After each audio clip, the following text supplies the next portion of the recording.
যাব আর কি।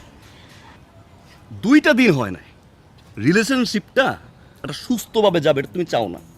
2 দিন আগে ঝগড়া হয়েছে, ঠিক 2 দিনের মাথায় এই বিয়ের টপিক তুই আবার টানছো মারে। আমি তোমার বলছি না যে আমাদের বিয়ে হওয়ার আগ পর্যন্ত তুমি কোনো বিয়ে যেতে পারবে না, বলছিলাম আমি তোমাকে। ওটা তো অন্য আমার ফ্রেন্ডের বিয়ে, তো না আমি বলছিলাম কিনা ইয়েস অর নো বলো। মানা করছো কিন্তু। তারপরও কেন করছো? না না, কাজিনের বিয়েতে যাব না। তারপর তুই কাজ নিয়ে যাবি?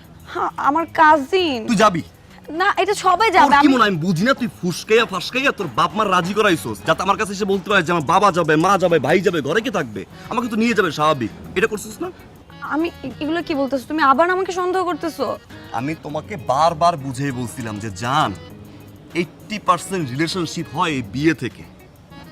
তুই তারপরেও তুই যাবি, তুই জানো সেটা শুনলে আমার মাথা গরম হয়ে যায়, তুই তারপরেও যাবি না? আমিও দেখবো তুই কেমনে যাস।